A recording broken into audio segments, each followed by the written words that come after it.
നമസ്കാരം. സ്റ്റാർ ന്യൂസിലേക്ക് സ്വാഗതം. ഞാൻ ഷാജി കുഞ്ഞുമോൻ. പ്രധാന വാർത്തകൾ.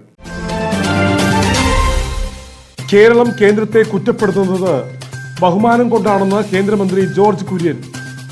കേന്ദ്രം ഫണ്ട് അനുവദിക്കുന്നില്ല എന്ന് കേരളം തുടർച്ചയായി പറയുന്നതിൽ യാതൊരു അടിസ്ഥാനവുമില്ലെന്നും ജോർജ് കുര്യൻ. പട്ടിണിക്കാരില്ലാത്ത ഇന്ത്യയിലെ ആദ്യ സംസ്ഥാനമായി കേരളം മാറുകയാണെന്ന് കെ രാധാകൃഷ്ണൻ MP. സമൂഹത്തിൽ വർദ്ധിച്ചു വരുന്ന ലഹരി ഉപയോഗത്തിനെതിരെ പൊതുവായ ബോധവൽക്കരണം അനിവാര്യമാണെന്നും കെ രാധാകൃഷ്ണൻ. പാർപ്പിടത്തിനും ആരോഗ്യത്തിനും മുൻഗണന നൽകി ആലത്തൂർ ബ്ലോക്ക് പഞ്ചായത്ത് ബജറ്റ്. കടലാസ് രഹിത ജെൻഡർ ബജറ്റ് അവതരിപ്പിച്ച് ബ്ലോക്ക് പഞ്ചായത്ത്. തെന്നിലാപുരത്ത് നിയന്ത്രണം തെറ്റിയ കാർ ചായക്കടയിലേക്ക് ഇടിച്ചു കയറി. കടയുടമയ്ക്ക് ദാരുണാന്ത്യം. തെന്നിലാപുരം കിഴക്കേത്തറ കണ്ണനാണ് മരിച്ചത്. 58 വയസ്സായിരുന്നു. വാർത്തകൾ വിശദമായി. കേരളം കേന്ദ്രത്തെ കുറ്റപ്പെടുത്തുന്നത് ബഹുമാനം കൊണ്ടാണെന്ന് കേന്ദ്രമന്ത്രി ജോർജ് കുര്യൻ. പാലക്കാട് എലപ്പുള്ളിയിൽ മാധ്യമങ്ങളോട് സംസാരിക്കുകയായിരുന്നു അദ്ദേഹം. അങ്ങനെയാണല്ലോ എപ്പോഴും പറയുന്നത്. തന്നിട്ടേ ഇല്ല, ഒരു പൈസ പോലും കിട്ടിയിട്ടില്ല. അത് എപ്പോഴും 1 രൂപ പോലും 1 പൈസ പോലും എന്നാണ്. എപ്പോഴും നിങ്ങൾ ശ്രദ്ധിച്ചോ, 1 പൈസ പോലും തന്നിട്ടില്ല എന്നാണ് പറയുന്നത്. അത് മന്ത്രിയല്ലേ പറയുന്നത്. കേന്ദ്രത്തിലെ മന്ത്രി അദ്ദേഹത്തിൻ്റെ കണക്ക് കിട്ടും. അപ്പോൾ അത് ശരിയാണ്. മറ്റേത് ഇവർ വിട്ട ശരിയാണോ എന്ന് അവരല്ലേ പറയുന്നത്. അത് പറഞ്ഞില്ല, അതിൻ്റെ റിപ്പോർട്ടൊന്നും കണ്ടില്ലേ? അതെല്ലാം പത്രത്തിൽ സ്റ്റേറ്റ്മെൻറ്റായിട്ട് കേന്ദ്രം കൊടുത്തു. എല്ലാം കൊടുത്ത് 120 രൂപ കൂടുതലും കൊടുത്തിട്ടുണ്ട്. അതാണ് കൊടുത്തിരിക്കുന്നത്. ഇന്നലെ ഒഫീഷ്യലായിട്ട് സുരേഷ് ഗോപി സാറ് നട്ടജിയെ കണ്ടു കഴിഞ്ഞപ്പോൾ അവരെ റിലീസ് ചെയ്തു. അതിൻ്റെ അകത്തിന് കൺഫ്യൂഷനൊന്നുമില്ല. ഇനി ഇന്നും പറയാം കേന്ദ്രം തന്നിട്ടില്ല എന്ന് പറയാം, നാളെയും പറയാം. അത് തീർച്ചയായിട്ടും നരേന്ദ്രമോദിജിയെ കേരളത്തിലെ ജനങ്ങൾ ഓർക്കാൻ വേണ്ടി, കാരണം എല്ലാം അതേകാണല്ലോ ചെയ്യുന്നത് ആദ്യം തന്നെ, അത് ഓർക്കാൻ വേണ്ടി ഇടയ്ക്കിടയ്ക്ക് പറയുന്നതാണ്. അതുകൊണ്ട് തീർച്ചയായിട്ടും അത് ഇനിയും പറഞ്ഞുകൊണ്ടിരിക്കും. ബഹുമാനം കൊണ്ടാണോ കേന്ദ്രം കൊടുത്തില്ല ഇടയ്ക്കിടയ്ക്ക്? അല്ല, നന്ദി കൊണ്ട്.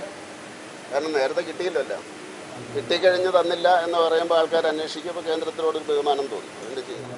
കേന്ദ്രം ഫണ്ട് അനുവദിക്കുന്നില്ല എന്ന് കേരളം തുടർച്ചയായി പറയുന്നത് ശരിയല്ലെന്നും ജോർജ് കുര്യൻ പറഞ്ഞു. എല്ലാ പദ്ധതികൾക്കും ആദ്യം പണം അനുവദിക്കുന്നത് കേന്ദ്രമാണെന്നും അദ്ദേഹം കൂട്ടിച്ചേർത്തു. പട്ടിണിക്കാരില്ലാത്ത ഇന്ത്യയിലെ ആദ്യത്തെ സംസ്ഥാനമായി കേരളം മാറുകയാണെന്ന് K Radhakrishnan MP. Alathur block പഞ്ചായത്തിന്റെ പദ്ധതി വിഹിതം ഉപയോഗിച്ച് കണ്ണമ്പ്ര കൊളയക്കാട്ടിൽ നിർമ്മിച്ച വുമൺ വെൽഫെയർ സെന്ററും വയോജന ആശ്രയ കേന്ദ്രവും ഉദ്ഘാടനം ചെയ്ത് സംസാരിക്കുകയായിരുന്നു അദ്ദേഹം. ആ ചെറിയ കുട്ടിയുടെ അനിയൻ എന്ന് പറയുന്ന കുട്ടിയുടെ കണ്ണ് ഒരു കണ്ണ് കാണാനില്ല. ആ ചുറ്റുമുള്ള അടിയിൽ അതങ്ങ് പോയി. അപ്പം അങ്ങനെയുള്ള കാര്യങ്ങൾ നമ്മൾ എന്തുകൊണ്ടാണ് സംഭവിക്കുന്നതെന്ന് പരിശോധിക്കുമ്പോൾ നമ്മുടെ കുട്ടികൾ അമിതമായിട്ടുള്ള അല്ലെങ്കിൽ മയക്കുമരുന്ന് വ്യാജമായിട്ടുള്ള കാര്യങ്ങളൊക്കെ ചെയ്തുകൊണ്ടാണ് അങ്ങനെ ഇത്തരം ക്രൂരമായിട്ടുള്ള കാര്യങ്ങൾ ചെയ്യാൻ നിർബന്ധിതമാണ്. ലഹരി പദാർത്ഥങ്ങൾ ധാരാളം നമ്മുടെ കുട്ടികൾ ഉപയോഗിക്കുകയാണ്. അപ്പം അങ്ങനെ ലഹരി കിട്ടാതെ വന്നു കഴിഞ്ഞാൽ എന്തും ചെയ്യാൻ വേണ്ടി നമ്മുടെ കുട്ടികൾ തയ്യാറാകുന്ന സ്ഥിതി നമ്മുടെ നാട്ടിലുണ്ടാകും. അതോടൊപ്പം തന്നെ അമ്മമാർ ശ്രദ്ധിക്കേണ്ടത് അല്ലെങ്കിൽ രക്ഷകർത്താക്കൾ ശ്രദ്ധിക്കേണ്ട പ്രധാനപ്പെട്ട കാര്യമുണ്ട്. നമ്മൾ മോഡലാണ് എന്ന് പറയുമ്പോഴും നമ്മുടെ കുട്ടി മോഡലാണോ എന്നുള്ളത് നാം സ്വയം വിമർശനം നടത്തണം. നമ്മുടെ കുട്ടിയെ നമ്മൾ സ്കൂളിലേക്ക് വിടുന്നത് അവൻ പഠിക്കാൻ തന്നെയാണ്, അവൾ പഠിക്കാൻ തന്നെയാണ് പോകുന്നത്. നേരത്തെ നമ്മുടെ വീട്ടിൽ അങ്ങനെ ശ്രദ്ധിക്കുമായിരുന്നു. നമ്മുടെ മുത്തശ്ശന്മാരൊക്കെ തന്നെ, ഞാൻ ആദ്യം ഇപ്പോഴല്ല വർഷം മുമ്പ് പറയാം, ഈ ഒളിക്യാമറ വരുന്നതിന് മുമ്പ് ഞാൻ പറയാറുണ്ട്. സമൂഹത്തിൽ വർദ്ധിച്ചു വരുന്ന ലഹരി ഉപയോഗത്തിനെതിരെ പൊതുവായ ബോധവൽക്കരണം അനിവാര്യമാണെന്നും കെ രാധാകൃഷ്ണൻ പറഞ്ഞു. ആലത്തൂർ ബ്ലോക്ക് പഞ്ചായത്ത് പ്രസിഡന്റ് രജനി ബാബു അധ്യക്ഷയായി. കണ്ണമ്പ്ര ഗ്രാമപഞ്ചായത്ത് president M Sumathi, block panchayat vice president KC Binu, panchayat vice president KR Murali, block panchayat വികസനകാര്യ സ്ഥിരം സമിതി അധ്യക്ഷ K സുലോചന, പഞ്ചായത്ത് ആരോഗ്യ വിദ്യാഭ്യാസ സ്ഥിരം സമിതി അധ്യക്ഷ Jayanthi Prakashan, block panchayat secretary EV Girish, assistant engineer Sajeev എന്നിവർ സംസാരിച്ചു. ആലത്തൂർ ബ്ലോക്ക് പഞ്ചായത്ത് 2025-26 സാമ്പത്തിക വർഷത്തെ ബജറ്റ് അവതരിപ്പിച്ചു. കടലാസ് രഹിത gender budget block panchayat vice president KC Binu അവതരിപ്പിച്ചു. സമൂഹത്തിൽ പ്രയാസം അനുഭവിക്കുന്ന ഓരോ വിഭാഗത്തെയും ചേർത്ത് പിടിച്ചുകൊണ്ട് അവർക്ക് മറ്റു ജനവിഭാഗങ്ങളോടൊപ്പം എത്തുന്നതിനു വേണ്ടിയും പഞ്ചായത്ത് രാജ് നിയമത്തിലെ 11-12 പട്ടികകൾ പ്രകാരം സാമൂഹ്യ നീതി ഉറപ്പുവരുത്തിക്കൊണ്ട് സാമൂഹ്യ സാമ്പത്തിക വികസനത്തിന് ഊന്നൽ നൽകേണ്ടത് നമ്മുടെ ഉത്തരവാദിത്തമാണ് എന്ന ബോധ്യത്തിന്റെ അടിസ്ഥാനത്തിലാണ് ഈ വർഷത്തെ ബജറ്റ് ജെൻഡർ ബജറ്റായി അവതരിപ്പിക്കുന്നത്. ജെൻഡർ സൗഹൃദ തദ്ദേശ ഭരണം എന്ന ലക്ഷ്യത്തിലേക്ക് എത്തുന്നതിന് വേണ്ടി കഴിഞ്ഞ 3 വർഷങ്ങളിലായി നാം അവതരിപ്പിച്ച ജെൻഡർ ബജറ്റിലൂടെ ഏറെ മുന്നേറാൻ നമുക്ക് കഴിഞ്ഞിട്ടുണ്ട്. 14ാം പഞ്ചവത്സര പദ്ധതിയുടെ പൂർത്തീകരണത്തോടുകൂടി ആലത്തൂർ ബ്ലോക്ക് പഞ്ചായത്തിനെ ഒരു ജെൻഡർ സൗഹൃദ ബ്ലോക്ക് പഞ്ചായത്തായി മാറ്റിയെടുക്കാൻ നമുക്ക് കഴിയും. അതിനുവേണ്ടി പട്ടികവർഗം, പട്ടികജാതി, ഭിന്നശേഷിക്കാർ, വനിതകൾ, കുട്ടികൾ, വയോജനങ്ങൾ, മറ്റ് പിന്നോക്കം നിൽക്കുന്ന ജനവിഭാഗങ്ങൾ എന്നിവർക്ക് മുൻഗണന നൽകിക്കൊണ്ടുള്ള പദ്ധതികളാണ് ഈ ബജറ്റിലൂടെ നാം ലക്ഷ്യമിടുന്നത്. ആലത്തൂർ ബ്ലോക്ക് പഞ്ചായത്തിന് വിട്ടുകിട്ടിയിട്ടുള്ള ആലത്തൂർ താലൂക്ക് ആശുപത്രി, Vadakkanchery community health centre, Pazhambalacode community health centre, veterinary polyclinic, CDPO Alathur, CDPO additional, ക്ഷീരവികസനം, കൃഷി വികസന വകുപ്പ്, അസിസ്റ്റന്റ് എക്സിക്യൂട്ടീവ് എഞ്ചിനീയർ, ബ്ലോക്ക് പട്ടികജാതി വികസന ഓഫീസ്, പട്ടികജാതി വകുപ്പിന് കീഴിലുള്ള വടക്കഞ്ചേരി ആലത്തൂർ പ്രീമെട്രി ഹോസ്റ്റൽ, താലൂക്ക് വ്യവസായ ഓഫീസ് തുടങ്ങിയ ഘടക സ്ഥാപനങ്ങളാണ് ഉള്ളത്. ഈ ഘടക സ്ഥാപനങ്ങളുടെ അടിസ്ഥാന സൗകര്യങ്ങൾ വികസിപ്പിക്കുവാൻ നാം കഴിഞ്ഞ കാലങ്ങളിൽ നടത്തിയിട്ടുള്ള പ്രവർത്തനങ്ങളിലൂടെ കഴിഞ്ഞിട്ടുണ്ട്. ഇതിൽ അസിസ്റ്റന്റ് എക്സിക്യൂട്ടീവ് എഞ്ചിനീയറുടെ ഓഫീസ്, ബ്ലോക്ക് പഞ്ചായത്ത് ഓഫീസ് എന്നിവ ISO നിലവാരത്തിലേക്ക് ഉയർത്തി അംഗീകാരം നേടിയിട്ടുണ്ട്. എല്ലാ ഘടക സ്ഥാപനങ്ങളും കമ്പ്യൂട്ടർവൽക്കരണം പൂർത്തിയായിട്ടുണ്ട്. അതിലൂടെ ബ്ലോക്ക് പഞ്ചായത്തിന്റെ ഭരണനിർവഹണം കൂടുതൽ കാര്യക്ഷമമാക്കുന്നതിന് നമുക്ക് കഴിഞ്ഞിട്ടുണ്ട്. സ്വന്തമായി കെട്ടിടമുള്ള എല്ലാ ഘടക സ്ഥാപനങ്ങളും നവീകരിച്ച് കൂടുതൽ പൊതുജനങ്ങൾക്ക് ഉപകാരപ്രദമാകുന്ന രീതിയിലേക്കുള്ള പ്രവർത്തനങ്ങൾ നടന്നു വരുന്നു. ബ്ലോക്ക് പഞ്ചായത്ത് പ്രസിഡന്റ് രജനി ബാബു നയപ്രഖ്യാപനം നടത്തി. 143.42 കോടി രൂപ വരവും 143.36 കോടി രൂപ ചെലവും 6 ലക്ഷം രൂപ നീക്കിയിരിപ്പും പ്രതീക്ഷിക്കുന്ന ബജറ്റാണ് അവതരിപ്പിച്ചത്. കൃഷി, ക്ഷീരവികസനം, പാർപ്പിടം, ആരോഗ്യം തുടങ്ങിയവയ്ക്ക് മുൻതൂക്കം നൽകുന്ന ബജറ്റാണ് അവതരിപ്പിച്ചത്. തെന്നിലാപുരത്ത് നിയന്ത്രണം തെറ്റിയ കാർ ചായക്കടയിലേക്ക് ഇടിച്ചു കയറി. കടയുടമയ്ക്ക് ദാരുണാന്ത്യം. തെന്നിലാപുരം കിഴക്കേത്തറ കണ്ണനാണ് മരിച്ചത്. 58 വയസ്സായിരുന്നു. ബുധനാഴ്ച കാലത്ത് 7:15 സംഭവം. തെന്നിലാപുരം കിഴക്കേത്തറ ബസ് കാത്തിരിപ്പ് കേന്ദ്രത്തിന് സമീപം പെട്ടിക്കടയിൽ ചായ കച്ചവടം നടത്തുന്ന ആളാണ് കണ്ണൻ. ഇയാൾ കാലത്ത് പെട്ടിക്കടയ്ക്ക് മുൻപിൽ നിൽക്കുന്ന സമയത്താണ് ആലത്തൂർ ഭാഗത്തേക്ക് വരികയായിരുന്ന കാർ നിയന്ത്രണം വിട്ട് കണ്ണന്റെ മേൽ ഇടിച്ചു കയറി പെട്ടിക്കടയും തകർത്തത്. ഉടൻ തന്നെ ഇയാളെ നാട്ടുകാർ ചേർന്ന് ഇരട്ടക്കുളത്തെ സ്വകാര്യ ആശുപത്രി എത്തിച്ചെങ്കിലും ജീവൻ രക്ഷിക്കാനായില്ല. വലിയ സ്പീഡൊന്നും ഉണ്ടായിരുന്നില്ല. പക്ഷേ ആ വരുന്ന വരവ് നേരി വന്ന് കൊണ്ട് ഇടിച്ചത് അയാളുടെ ആ കടൻ്റെ മുന്നിൽ. നിങ്ങളവിടെ എന്ത് ചെയ്യായിരുന്നു? ഞാൻ അവിടെ ചായ കുടിച്ചുകൊണ്ടിരിക്കുകയായിരുന്നു. ഞാൻ അപ്പുറത്തേക്ക് പോകുന്നു. പക്ഷേ എനിക്ക് കുഴപ്പമൊന്നും പറ്റിയില്ല. അപ്പോൾ തന്നെ മരണം സംഭവിച്ചു പറഞ്ഞാൽ ഒരു ഭാഗം അങ്ങനെ ഭയങ്കരതായി. പിന്നെ എനിക്ക് ഈ ബ്ലോക്ക് കയറി എനിക്ക് തൊടാൻ പറ്റില്ല. എന്തെങ്കിലും ഇതായി കഴിഞ്ഞാൽ അതുകൊണ്ട് അപ്പോഴേക്ക് വരെ 1-2 പേര് വന്നു. വണ്ടി ബാക്കിൽ നിന്ന് വലിച്ച് എന്നിട്ടാണ് വിളിക്ക് എടുത്തത്. എലപ്പുള്ളിയിൽ സമഗ്ര മത്സ്യകൃഷി പദ്ധതിക്ക് തുടക്കമായി. പദ്ധതി രജിസ്റ്റർ ചെയ്ത കർഷകർക്കുള്ള സെൻസിറ്റേഷൻ പ്രോഗ്രാം കേന്ദ്ര ഫിഷറീസ് വകുപ്പ് മന്ത്രി ജോർജ് കുര്യൻ ഉദ്ഘാടനം ചെയ്തു. അതുകൊണ്ട് ഉൾനാടൻ മത്സ്യകൃഷിക്ക് സാധ്യതയില്ല എന്നൊരു തോന്നലുണ്ട്. പക്ഷേ ആന്ധ്രാപ്രദേശുകാരാണ് 1ാം സ്ഥാനത്ത്. അവർക്ക് കടലുണ്ടല്ലോ. നെൽകൃഷിയിൽ പാലക്കാട് വളരെ മുന്നിലാണ്.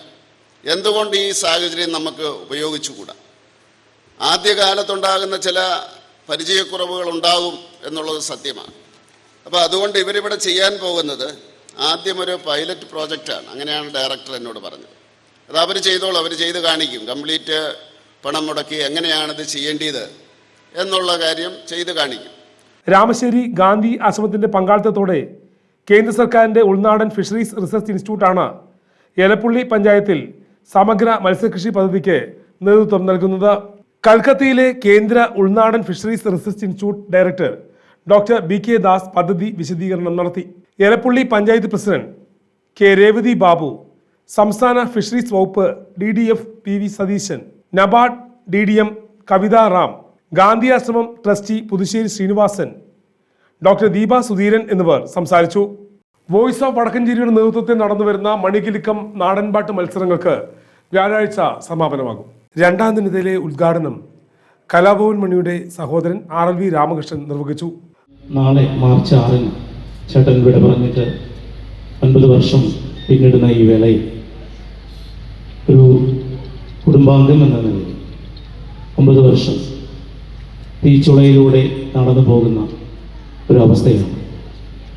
ഇന്നലെ കഴിഞ്ഞതുപോലെ ആണ് ഓരോ നിമിഷങ്ങളും മനസ്സിലേക്ക് ഓടിയെത്തുന്നത്. ഒരുപക്ഷെ ഇന്ന് നിങ്ങൾക്ക് മുമ്പിൽ ഡോക്ടർ RLV രാമകൃഷ്ണൻ എന്നും പ്രൊഫസർ RLV രാമകൃഷ്ണൻ എന്നൊക്കെ പറഞ്ഞ് പിടിച്ചു നിൽക്കാൻ കഴിഞ്ഞത് ഞങ്ങളെ ചേർത്ത് പിടിച്ച, ഞങ്ങളെ അന്നും ഇന്നും ഒരുപോലെ കണ്ട ഒരുപാട് സൗഹൃദങ്ങളുടെ പിൻബലത്തിലാണ്.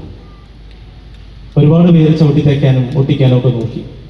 പക്ഷേ ഒരാൾ പോയതോടുകൂടി ഞങ്ങൾ കുടുംബം വേറിട്ട് പോവുകയില്ല എന്ന പ്രതിജ്ഞയോടെ, വാശിയോടെയാണ് ഇന്നും നിങ്ങളുടെ മുമ്പിൽ നിൽക്കുന്നത്.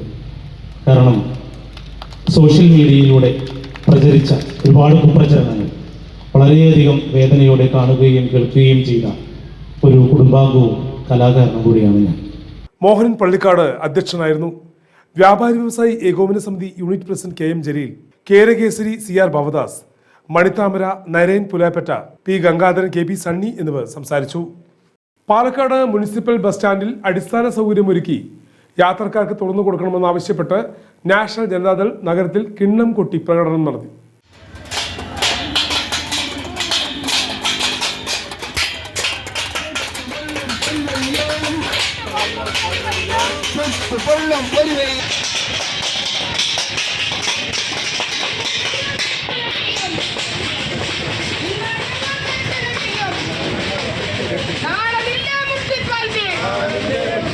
നാഷണൽ ജനതാദൾ ജില്ലാ കമ്മിറ്റി അംഗം KJ നൈനാൻ ഉദ്ഘാടനം ചെയ്തു. ജനങ്ങൾക്ക് ഗുണകരമാകണമെന്നുള്ള ആ കാഴ്ചപ്പാട് നിങ്ങൾ ഉണ്ടാകട്ടെ എന്ന് മാത്രം ആശംസിച്ചുകൊണ്ടും നിങ്ങളുടെ ഭരണത്തിൽ ജനങ്ങൾ അസന്തുഷ്ടരാണെന്നുള്ള ബോധ്യം കഴിഞ്ഞ ഉപതെരഞ്ഞെടുപ്പിൽ നിങ്ങൾക്ക് നേരിട്ട് ബോധ്യപ്പെട്ടിട്ടുള്ളതാണ്. അതുകൊണ്ട് ഉത്തരവാദിത്തത്തെ നീക്കത്തിൽ ജനങ്ങൾ അർപ്പിച്ച വിശ്വാസത്തെ കണക്കിലും ആ ജനകീയ വിഷയമായ, തീർച്ചയായും ജനതാദളിന്റെ വിഷയമല്ല, ജനങ്ങളുടെ വിഷയമായ പാലക്കാട്ടെ മുനിസിപ്പാലിറ്റിയുടെ നൗഫിയ നസീർ, വിൻസെന്റ് വർഗീസ്, ഇർഷാദ് എന്നിവർ സംസാരിച്ചു. വടക്കഞ്ചേരി ജനനി മിത്ര ജൻ ഔഷധി മെഡിക്കൽ ഷോപ്പ് കേന്ദ്രമന്ത്രി ജോർജ് കുര്യൻ സന്ദർശിച്ചു. മാർച്ച് 1 മുതൽ 7 വരെ ജൻ ഔഷധി ദിനമായി ആചരിക്കുന്നതിന്റെ ഭാഗമായാണ് കേന്ദ്രമന്ത്രിമാർ ജൻ ഔഷധി കേന്ദ്രങ്ങൾ സന്ദർശിച്ച് വിലയിരുത്തുന്നത്. ഇതിന്റെ ഭാഗമായാണ് ജലീൽ നടത്തുന്ന സന്ദർശനത്തിൽ വടക്കഞ്ചേരി ജനനി ജൻ ഔഷധി കേന്ദ്രം തെരഞ്ഞെടുക്കപ്പെട്ടത്. സാധാരണക്കാർക്ക് ഉപകാരപ്പെടുന്ന ജൻ ഔഷധി കേന്ദ്രങ്ങൾ കേന്ദ്രത്തിന്റെ ആരോഗ്യ പരിപാലന പദ്ധതിയുടെ ഭാഗം മാത്രമല്ല, മരുന്ന് കൊള്ള നടത്തുന്ന വൻകിട കുത്തക കമ്പനികൾക്കുള്ള തിരിച്ചടി കൂടിയാണെന്ന് മന്ത്രി അഭിപ്രായപ്പെട്ടു. 1500 പേര്, 1500 ഇതുപോലെ ജനൌഷധി മെഡിക്കൽ സ്റ്റോറുകൾ കേരളത്തിലാണ്. 10%. ഓൾ ഇന്ത്യ തലത്തിൽ 15,000. 1500 കുറച്ചും കൂടിയിട്ടുണ്ടാവും. 1500 1528 എന്നാണ് പറയുന്നത്. അത്രയും കേരളത്തിലാണ്. വ്യാപകമായിട്ടുള്ള അസുഖം കൂടുതലുള്ള കേരളത്തിൽ എല്ലാവിധ അസുഖങ്ങളും, ജീവിതശൈലി അസുഖങ്ങളും കൂടുതൽ ഇവിടെയുണ്ടല്ലോ, നമ്മുടെ നാട്ടിലുണ്ട്. അതുകൊണ്ട് അത് ജനങ്ങൾക്ക് ഗുണം ചെയ്യും. പിന്നെ ഏതാണ്ട് 300-ലേറെ ജീവൻ രക്ഷാ ഔഷധങ്ങൾ എന്ന് പറഞ്ഞാൽ ക്യാൻസറിൻ്റെയും അതുപോലെ തന്നെ ഹാർട്ടിൻ്റെയും ഒക്കെ അതിൻ്റെയും ഈ കൂട്ടത്തിൽ തന്നെ വില കുറച്ചിട്ടുണ്ട്. അങ്ങനെ തികച്ചും ജനകീയമായിട്ടുള്ള ഒരു സംവിധാനമാണ് ഈ ജനൌഷധി എന്ന് പറയുന്നത്. PM ഭാരതീയ ജനൌഷധി പരിയോജന എന്നാണ് ഇതിന് പറയുന്നത്. പ്രധാനമന്ത്രിയുടെ ഡിപ്പാർട്ട്മെൻറ്റിലുള്ള ജനൌഷധിയുടെ പദ്ധതിയാണ്. ചടങ്ങ് ജനനി മിത്ര ഗ്രൂപ്പ് ഡയറക്ടർ സുവർണ രേഖ അധ്യക്ഷയായി. Managing director Ranjith Rajan, BJP ജില്ലാ പ്രസിഡന്റ് P വേണുഗോപാൽ, വിവിധ വ്യാപാരി സംഘടനാ നേതാക്കളായ KM Jaleel, Boban George, Devan, BJP സംസ്ഥാന ജില്ലാ നേതാക്കൾ, HR manager Anju, VC Jayaraj, T Surabhi, S Rajan എന്നിവർ സംസാരിച്ചു.